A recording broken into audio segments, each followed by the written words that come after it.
прочитавме текстот и денес ке завршиме со кратката серија која почна пред неколку недели, разгледувајќи еден текст од Евангелието според Марко, од 5-та. Се извинувам, тоа е со 4-та глава. Една мала серија на проповеди на Христос, беседи, параболи, во кој главната тема беше како слушаме, што слушаме. И овие неколку недели таа серија еволуираше, па се префрливме на старозаветна почва. Видовме еден исечок од животот на Илија, за тоа како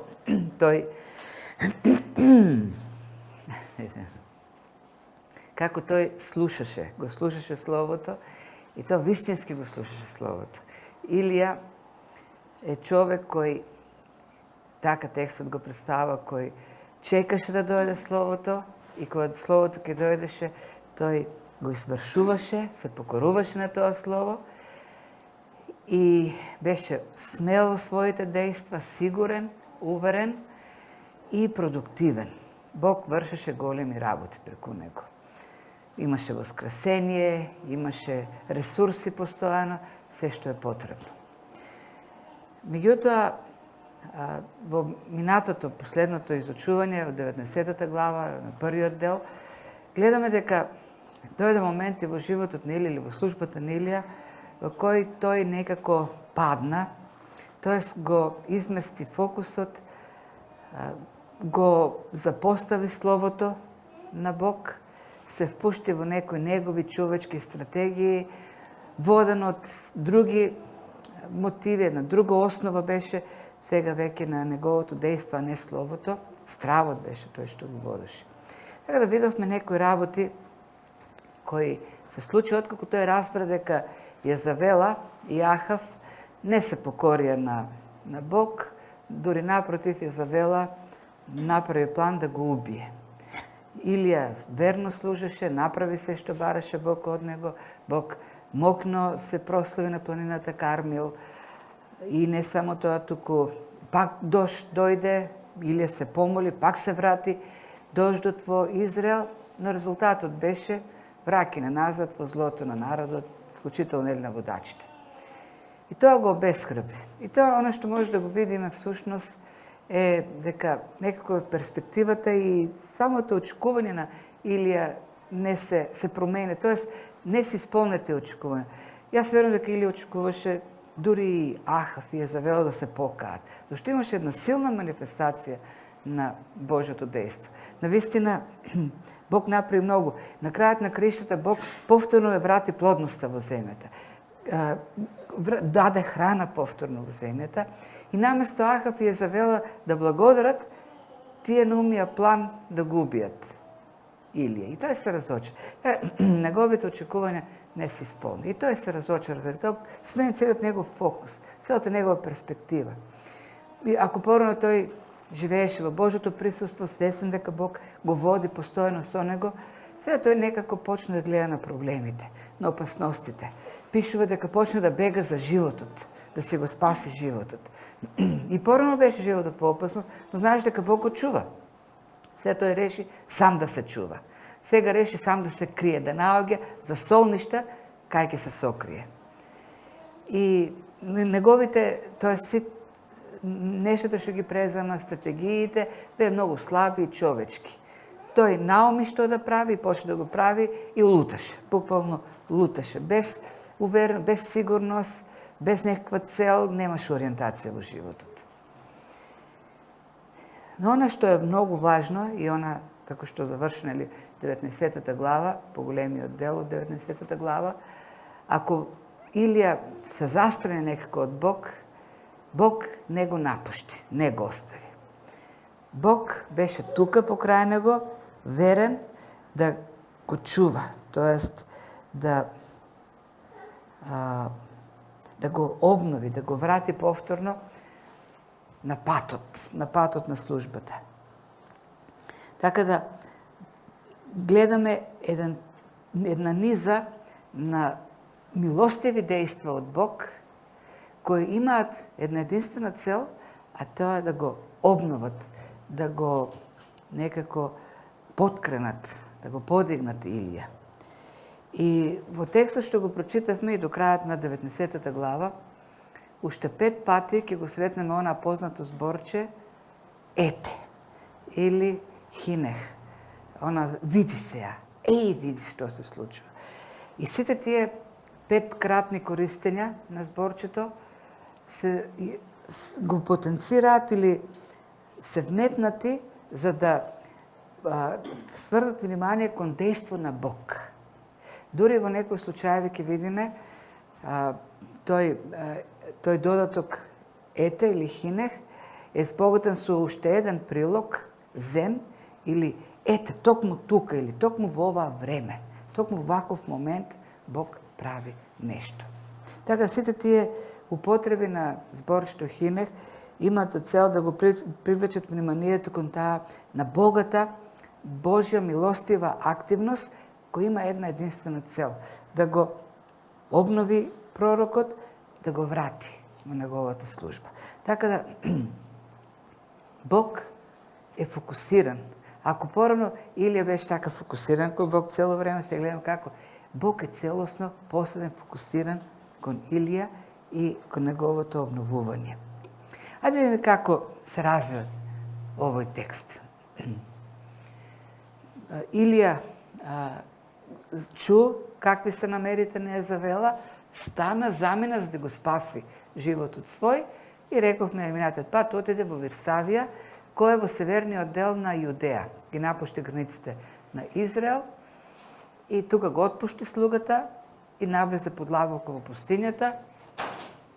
Одеше еден ден, се истошти и најде една грмушка. Овде дека пишува иглолисно дрво, но познавачите на вегетацијата во Израел, во Јудеја, велат дека во таквите пустински места има едно расширено, распространето растение кој не е дрво, овде дека пишува иглолисно дрво. Не, тоа е повеќе трнеста грмушка, која не се разлиствува многу и не дава и добра сенка и не е кој знае какво за солниште.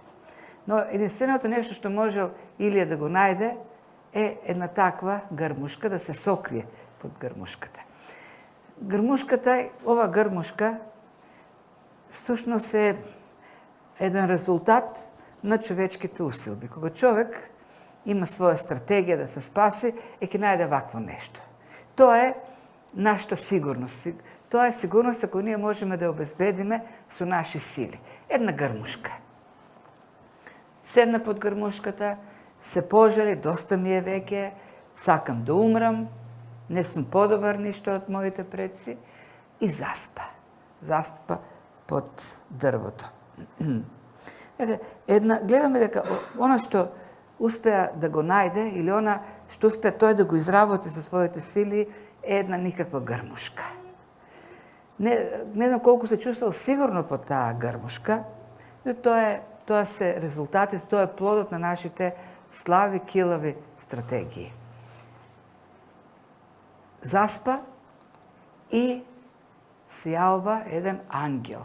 И ете тогаш еден ангел го допре.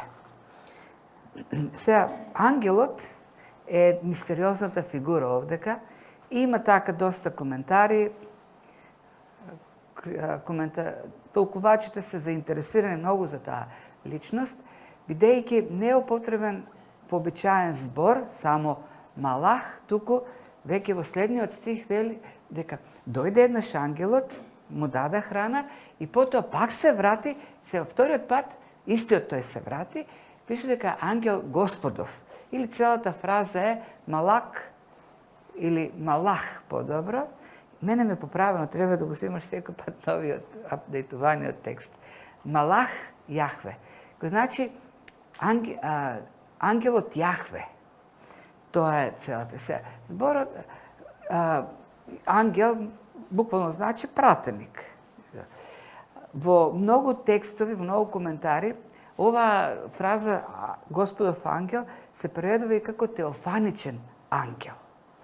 И во случаевите каде што се употребува оваа фраза, например, го имаме Исус Навин, кога на Исус Навин спојава еден Господов ангел со меч. И на други места се смета дека тоа е теофанија, или Бог доаѓа овдека, и поточно Христофанија, самиот Христос доаѓа. Повеќето коментатори се согласни дека всушност имаме овдека епифанија, Христо јавление. Христос доаѓа овдека.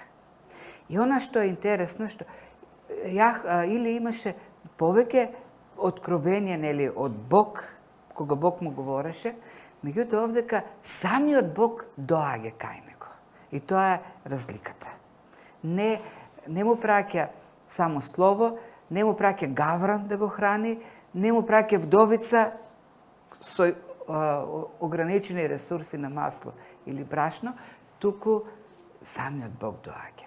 И повторно зборчето го имаме ете, но го имаме изборчето, во нашиот превод не знам зашто е испуштено, во англиските преводи го има зборчето зен, кој се може да се употреба и тука или и тогаш, значи тоа е еден прилог кој означува ситуација некоја, за време, за место, така да буквално, ако го преведеме, би значило и овде, во оваа време, во овој момент, во оваа ситуација, ете, Господо, ангел дојде.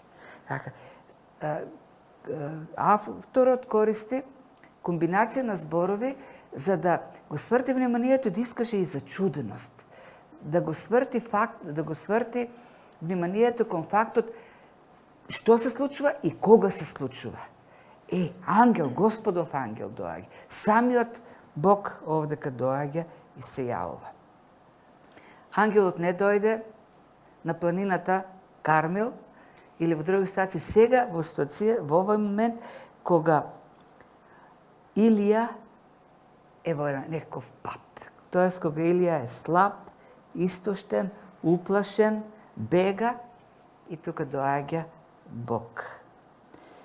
И може би тоа е до овој момент на искуството што Илија ги има со Бог, така најсилната, најблиската заедница, најблиската средба со Бог. И се покажува пак едно правило дека најблиските моменти со Бог можеме да ги имаме или ги имаме тогаш кога сме најслаби. Или тогаш кога паѓаме најниско. Зошто беше Божјото присуство таму? Зашто Бог сакаше да покаже на Илија дека е со него. Сакаше да покаже дека има љубов, дека е милостив, сакаше да ја покаже благодатта. Тоест, сакаше да покаже и нему и нам дека тој навистина никогаш не напушта. Илија бегаше, може би бегаше и од Бог, не знам, но бегаше. Го напушти местото на служење, меѓутоа Бог беше со него. Покажува, еве јас сум со тебе. И ти се уште си во фокусот на моето внимание. Се уште Бог има план за Илија. Од друга страна пак, присуството на Бог овдека треба да има за цел да покаже дека ако стратегиите и ресурсите на Илија се истрошиле, или немаше што да јаде. Тој бегаше, но на крај дојде под една грмушка, без храна, без ништо, истоштен. И тука пак дојде да му покаже, моите ресурси се неограничени. Ти ќе бегаш, меѓутоа, од кај ќе најдеш храна? Кај ќе најдеш храна во пустината? Бог е тој што го снабди пак со храна. Бог покажа дека сепак тој е изворот на снабдување, дека тоа е за солништето, а не она што ние го бараме со нашите стратегии. Значи, дојде ангел Господов. Зошто дојде? Дојде го разбуди и му рече, стани, јади.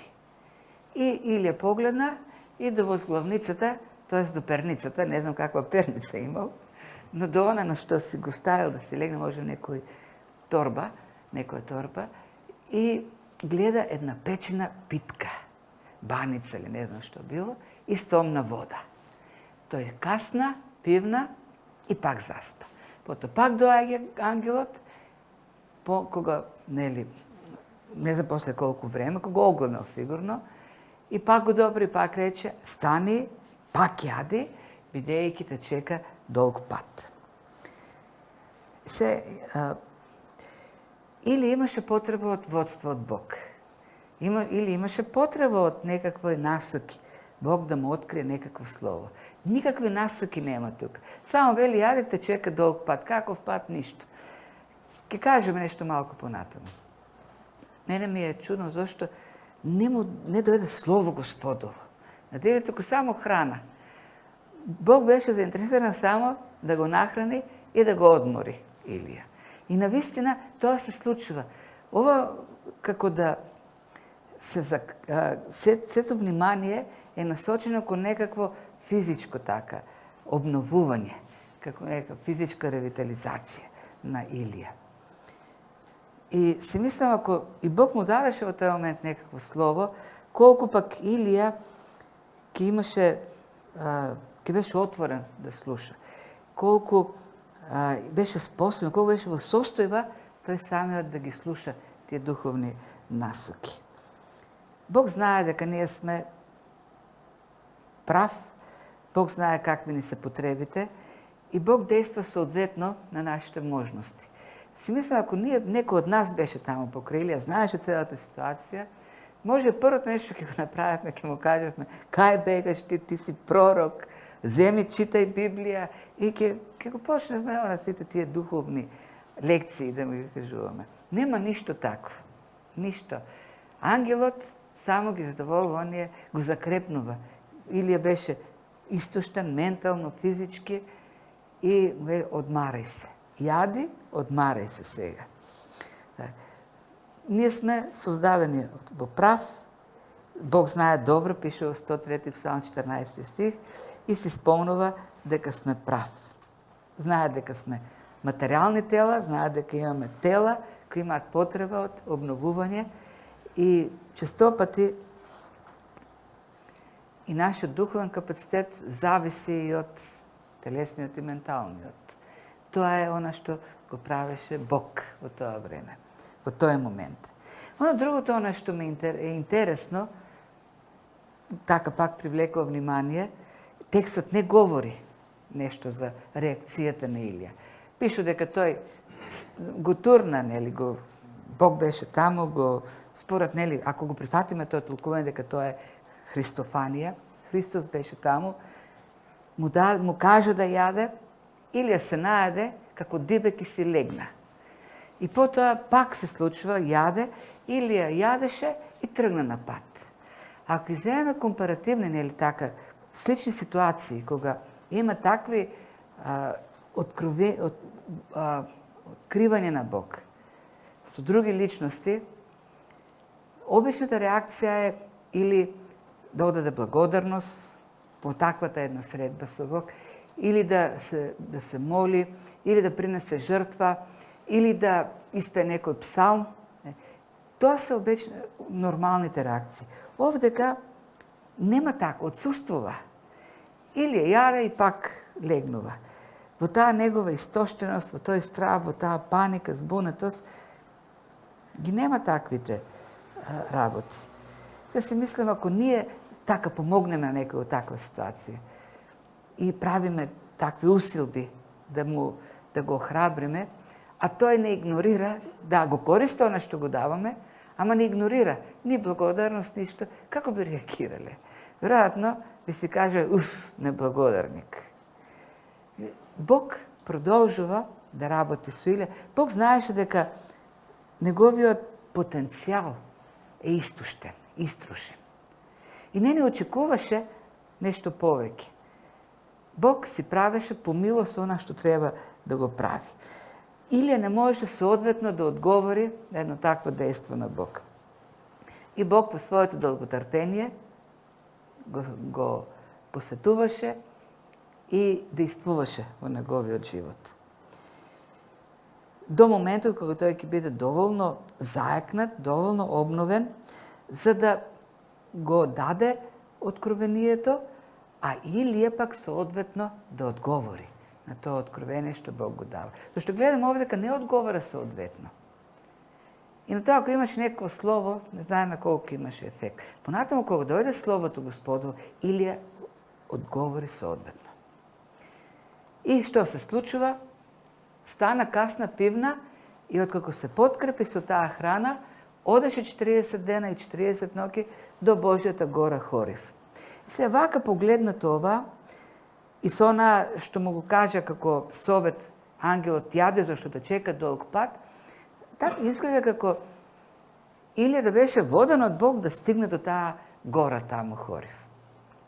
I to nemamo ništa takvo od tekstu. Bog znaš da Ilija ke luta. I mu reći, ajde, ke lutaš, treba da imaš sila. No nikada ne gledam instrukcije da treba doći da tamo. Ilija trgne kon Božjata gora Horiv, koja je mnogo južno, na Sinajski od poluostrov. Dakle, na najjužniji oddel. Jedan drug fakt ima ovdje što ni govori da Ilija ne tragna kon neko točno predeljena cel. Argument za to je dolžiната na toj pat. Той одеше 40 дена и 40 ноći. Normalno odene čovjek i sa odmaranje na večer bi stignal za 8 dena. Od pustinjata Virsavija do planinata Horiv. Toliko je potrebno. Ilija odeše 40 dena i 40 noći. I to ne govori da той lutaše, talkaše. Той odеше kako bez cel iz ta pustinja. Ima jedna mnogo slična, ima analogija, ima paralela so istата je pustinята истата къде ще евреите 40 години талка. Исто е местото. Тамо неговите предци талка пред да влезат в обетената земя. Бог им рече да влезат, тие влегоа и видоа джинови рекоа не. Ние тамо не влегуваме, ке не убият. И талкаа 40 години. И тук имаме како да се повтори една парадигма. Илија бега збунете, уплашене, во страфе од Езела и лута несистата таа пустина. Но она што е важно, може многу поважно, е што Бог беше со него.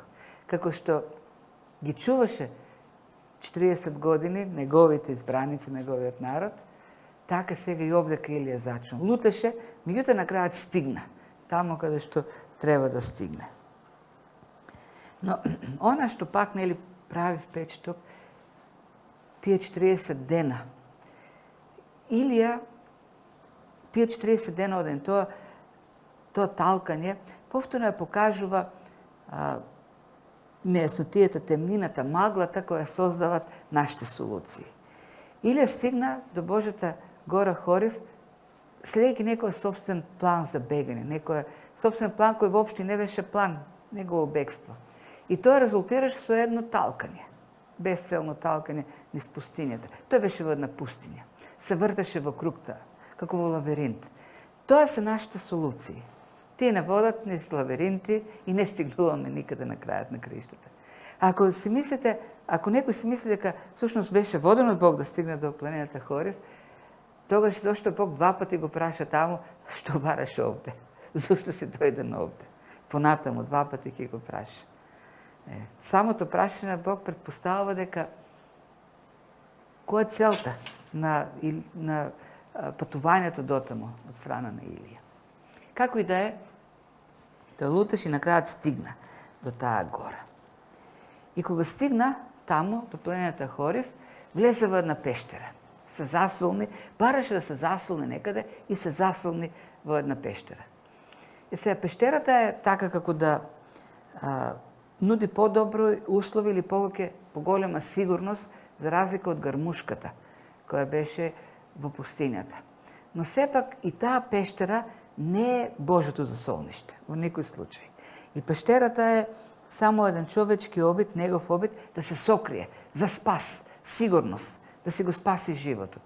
Бараше безбедност и најде безбедност во пештерата, зашто после ќе видиме Бог ќе му каже, излезе од таа пештера, што бараш во таа пештера? Да. Тоа е пак човечки обид.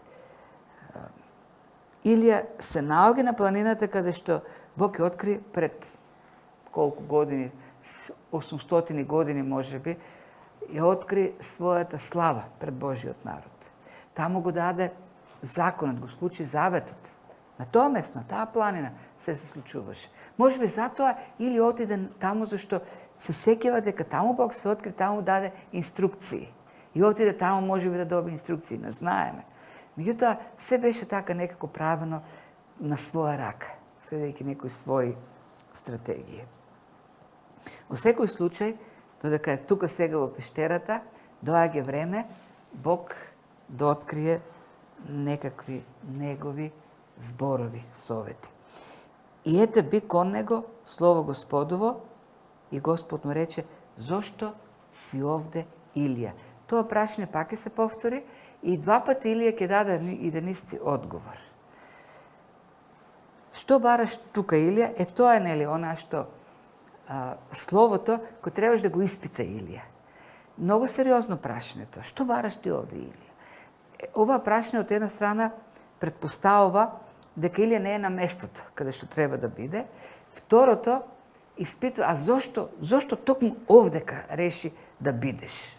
Што те натера да дојдеш овде? И тоа е функцијата всушност на словото. Словото има функција да не испита. Словото не испитува. Зошто си таков каков што си? Зошто го правиш тоа што го правиш? Со какви мотиви и зошто си таму каде што си? Тоа е целта на словото. Не испитува постојано. Не го испитува срцето, не испитува мотиви, не испитува целосно. Не укорува и од друга страна пак не коригира и не покажува Божјата благодат. Дојде слово и првото слово што дојде од Господ беше: зошто си овде? И како одговара Илија? Одговорот на Илија од една страна покажува собствено самосожалување, бидејќи тој смета дека е оштетен. Тоест, јас направив се, имав правилни мотиви, но народот не реагираше како што треба и затоа сега сум овде. И почна вели со тоа дека јас многу бев ревносен, плавно изгорев. Тоест, јас сум овдека зашто прегорев. Од голема ревност на крајот ти прегорев, изгорев. Не знам ние, да, сваќате што е. Мојата голема ревност на крајот ме изгоре, ме истошти. Значи, пламнав од ревност за Господ. И толку бев ревносен, бидејќи гледав на другата страна како Божиот народ отстапува, оди по лошиот пат, го остави заветот, ги изби сите, ги уништи сите твои пророци, само јас останав и сега и мене сакат да ме убијат. Гледате. И како сега беше наградена мојата ревност, за тоа што јас сега станав, се истоштив целиот, душа испуштив, како не на желењето од страна на самосожалување. И тоа е неговото оправдание. Еве, ту дојдов до овдека, бегав, зашто правев добро, а не го оцени тоа народ, згоро на сето тоа сакат да ме убијат, а се од што тргна всушност беше мојата преголема ревност. Таа ревност мене ме сосипа, ме уништи. Така, тоа е неговиот одговор. На тоа му вели Бог. Бог го игнорира целосно одговорот. Не влезе во некаква дискусија, туку му рече сега вака: излези од оваа пештера. Излези и застани пред лицето Господово. И сега, вака како што е напишано овдека, ова како да е еден цел цитат од, како тоа да е цело слово на Господ. Не е навистина така. Господ само му рече: излези и застани на гората пред лицето Господово. Тоест, сега јас ке се појавам. Ти ќе го видиш лицето Господово. Ке има пак средба меѓу мене и тебе. Повторно има средба. И тоа е втората. Ако ангелот Господов е Христофанија, ова сега веќе е Теофанија. Доаѓа Бог. Повторно се јавува како што се јави на евреите пред 700 и 800 години. И ете Господ ке помине. Сега, тоа во преводот овде ќе има запирка и како да продолжи да говори Бог. Што ќе се случува? Меѓутоа, мислам дека подобар превод, и така се многу преводи, тука има точка. И сега што се случува всушност покажа. И Бог му вели на Илија, излези и доаѓа с голем и силен ветер. Ветер кој ридови урива и соборува карти пред Господ, но Господ не е во ветрот. Тоа е како еден расказ на самиот Илија. Или Господ му кажува излези пред лицето Господово, Господ ќе се јави, ќе помине и сега наедно ще слуша ветер. Силен ветер, ама го нема Господ во ветрот. Силен земјотрес доаѓа и во земјотресот го нема Господ. Оган се симнува од небото и во огнот го нема Господ. И на крајот здив од тивок ветер и еве го Господ се јави. Значи тоа е редоследот. Идејата овдека е дека во сите тие елементи на теофанија, а во Стариот Завет Бог се јавуваше на таков начин. Или во ветер, или во оган, или во земјотрес. Сите тие работи ги имаше на Синајската планина кога Бог го даваше заветот на евреите. Меѓутоа во сите тие работи го немаше Бог. Туку Бог дојде во тој тивок шепот или здив од тивок мед. Како зборот здив всушност овдека е она што излегува од устата кога говори тивко. Тоа се чу еден шепот како од тивок ветер. И таму е Господ. Се интересно дека уникатна ова теофанија. Уникатна е зашто Бог не се во тие големи работи, во тие големи како да го кажем, катаклизмички појави. Бог се јави во тој тивок ветер, што е невообичаено. Прв пат Бог така се јавува и еден пат во целата Библија. И тогаш всушност излегува Илија. Значи, ако може да направиме една реконструкција, Илија не е надвор се кога поминуваат сите тие работи, Илија не е Илија во пештерата. Но кога доаѓа овој шепот, пишува и тогаш Илија излезе. Кога го чу тоа Илија, кога го чу тој шепот, тогаш излезе од пештер, го сокри лицето нели заради Божјата слава, да не го заслепи, застана тогаш пред влезот и кон него тогаш се слушна гласот. Гледате како е сето тоа. Што е интересно овдека? Земјотресот не го извади надвор. Огнот не го извади надвор. Но тој шепот, кој е Божиот збор, тоа веќе за нас важното, во тој цикл за слушањето.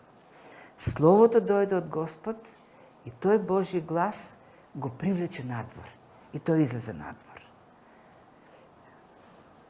Зошто тоа е важно? Зошто чудата, големите чуда, што се случи на планетата, не го извадија надвор. Ние викаме, чудо треба да се случи, некаква, кој знае каква манифестација, за да поверуваме или да се увериме во Божјото дејство. Зашто, она на што излезе или на што реагираше беше едно слово што Бог му го даде. Божиот глас, словото на Бог, шепотот на Бог, действуваше кај Илија. Словото. Ние знаеме да кажеме, ако нема чудо, нема да поверуваат луѓето. Не. Словото е она на кое што луѓето може да поверуваат. Словото е она кое што ги допира луѓето и ги преобразува. И кој беше Словото? И сега дојде Словото. Дојде Словото во момент кога Илија веќе можеше да слуша. И што вклучи тоа Слово? Едно големо охрабрување. Што му каже? Прво му каже излези. Тоа беше првото. Ова не е за соумништето. Пештерата не е твојата сигурност. Пештерата е твојата стратегија. Излези во моето присуство, зашто моето присуство ќе ти даде сигурност. Ти си сигурен во моето присуство. Пред моето лице си сигурен. За разлика од порано кога Илија живееше целосно со сознание дека е во Божјото присуство, дека пред него стои постојано, го загуби тоа. Сега му вели Илија, врати се во моето присуство. Застани пред моето лице. Слушни го моето слово. И тоа слово му рече, не грижи се. Тој шепот содржаше големо охрабрување. Има нов кандидат за цар, има еден млад човек кој може да го продолжи твоето служење, има пророци се уште, 7000 пророци. Тоа што го направи и всушност Бог овдека му ја врати перспективата, правилната перспектива. Илија беше разочаран, уплашен, еве нема нито еден, јас бев ревносен за Господ, служев, направив се што треба, но ништо. И Бог му вели, не. Остави го Ахав. Јас имам добар цар. Оди и помази го Јуј. Јуј ќе се справи со Ахав. Ќе има добар цар. Потоа му рече, има еден млад човек, Елисеј. Помази го, тој ќе го продолжи делото. Тоа што го заврши досега не е напразно. Тој ќе го продолжи. И тоа со многу повеќе чуда, Елисеј го продолжи делото на Илија. Чудо по чудо се реде во животот на Илија. И на крај вика, имаме и уште 7000. Тие ќе ги продолжат пророчките школи во Израел. Има перспектива, има иднина. Не плаши се. Му го врати погледот кон реалноста. Тоест, една реална перспектива добива на нештата. Тоа не е онаа перспектива која гледа на проблемите, туку гледа на Божјото дејство и Божјата сила. Така да фокусот сега пак се врати кон Бог, не кон проблемите. И како реагираше Илија на тоа? Смело. Смело тргна. И пишува, и тој тргна од таму. Немаше веќе страв, немаше неувереност. Тргна се врати во Израел. И ми се уште беше смртната пресуда над него. Језавела се уште го чекаше да го убие. Се уште го бркаа војниците. Тој тргна. Што беше тоа што го смени? Што беше тоа што го обнови? Словото. Само Словото на Бог. Представете се, ако беше земјотресот, ако беше ветрот, огнот, или ќе се охрабраше ли? Ќе тргнеше ли назад? Не. Тоа тивко слово што дојде до тој шепот имаше толку сила во неговиот живот. Сила повеќе од ветрот и од земјотресот и од огнот. Тоа е словото. Во Стариот Завет Бог охрабруваше преку пророците, говореше преку пророците, денес го имаме ние Божјото слово. Ја имаме Библијата. Библијата, читањето на Библијата е тој шепот. Тој тивок глас што ни говори. Тој глас што не променува, не обновува, не охрабрува. И пак да се вратиме на она на што почнавме пред 4 недели. Што слушаме? Како слушаме? Ни треба Словото. Секојдневно да го слушаме. Тргањето на Словото настрана значи затварање на Божјата уста. Илија тоа го правеше. 40 дена, 40 ноги. Може би повеќе. Читањето на Библијата е Словото кое доаѓа кон нас, за да не држи смели, да не држи сигурни, да не држи уверени, да се надеваме не на нашите стратегии, туку на Божите. Не на нашите планови, туку на она што Бог го подготвил за нас. За тоа е потребно да го слушаме Божиот глас. Слушаме многу работи и пак нели ќе се вратиме на актуелната ситуација.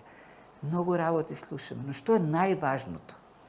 Најважното е да го слушаме Божиот глас. Ќе го слушаме ако читаме од Библијата. Ќе го слушаме ако се молиме, ако го бараме Божјото лице, секој ден во читање, во молитва. И Бог ќе ни говори. И ќе не држи силни, смели, уверени, ќе знаеме кај да одиме, ќе знаеме што да правиме, ќе знаеме како да постапуваме и ќе можеме да го вршиме она што Бог го има за нас. Ке одиме смело да му служиме на Господ, зашто Бог, реалната перспектива е дека Бог ни дава се што ни дава ресурси.